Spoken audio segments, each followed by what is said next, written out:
back to the Big Trail Show. Time to talk Arkansas basketball recruiting. Now we bring in our Kevin McPherson on the phone because, you know, he's hanging out, checking out new Bud Walton Arena and Nolan Richardson Court. We're going to talk about that here in just a bit. But first, let's talk about the two official visits that Arkansas had this weekend. Moses Moody and Kalen KK Robinson taking their official visits to Arkansas. Break those down for us, Kevin. Well, it's a big weekend for Arkansas, especially on the heels of getting Devontae Davis, another in-state kid, the 6'4" point guard out of Jacksonville, committed last Saturday. Arkansas turns around and has two more top 100 in-staters.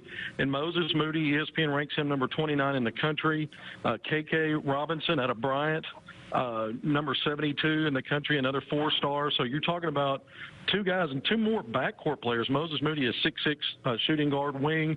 KK Robinson can play the 1 or the 2. But these guys are friends. They grew up together playing in Central Arkansas, and they wanted to visit together. And by all accounts, this weekend visit went great. I really think right now that Arkansas is the front runner. Now, we know in recruiting that things can change. I think for Moses Moody right now, it's down to Arkansas and Michigan. I think for Kalen KK Robinson, probably Arkansas and Kansas. But they had a great time of their visit. I know they're talking about playing together at the next level. If that were to happen, that's probably Arkansas. So we got to keep our eyes open, pay attention these next few days and weeks. But I think Arkansas is in great shape with both of those young players. Did those two tell you exactly maybe what really stuck out to them, something that they really enjoyed on their visit?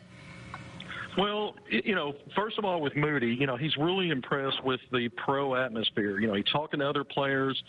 Khalil Garland, who's now a student assistant at Arkansas, they played 1 year in high school together at Parkview, and then Isaiah Joe.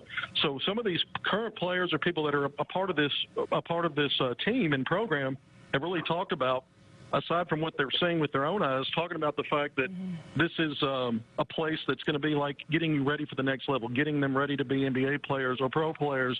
And so I think that stands out for everybody, but especially the two Arkansas kids. It's what also stood out for Devontae Davis.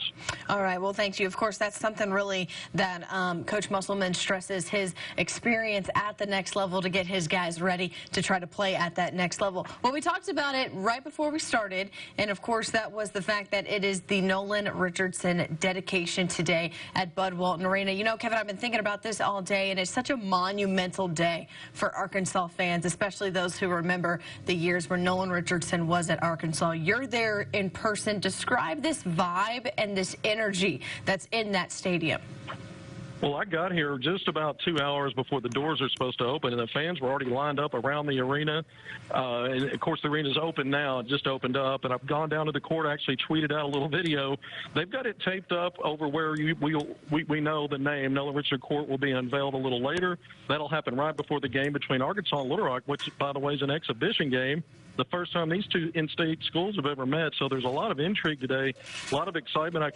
I'm looking forward to not only seeing Nolan Richardson getting his due and finally being honored in this way, which I think has been a long time overdue, but I think also seeing Eric Musselman not only embrace the past, but put the present and future on the court, says fans are going to get a glimpse of what exactly his brand of basketball brings. This is not a regular exhibition game. Yes, it doesn't count in the record book, but it's anytime you play an in-state school, there's going to be a lot of attention, and you can bet the Little Rock Trojans, if they win, it'll be like their Super Bowl. Well, I tell you what, I will have to say there, Kevin, I saw some photos on Twitter, and a lot of people thought maybe the Slobbering Hog would come back to the center, but it's still the standard hog there. Do you kind of disappointed in that? Not disappointed. I think there's nostalgia with the Slobbering Hog. I understand why fans want it back. I don't know from a branding standpoint, but that might be something with the way that Eric Musselman thinks outside the box. That may be something like they would do a retro jersey. Maybe they can figure out a way to do that maybe it wouldn't cost too much, maybe spring it on a big game or, just add another dimension to an event. Yeah, we'll see what Eric Musselman has up his sleeve. Kevin, we always appreciate the time. Thank you so much for the insight every week. And remember, you can read all of Kevin's stuff on hogville.net. Also follow him at AR Hoop Scoop on Twitter. That's going to do it for recruiting. Much more Big Trail after the break.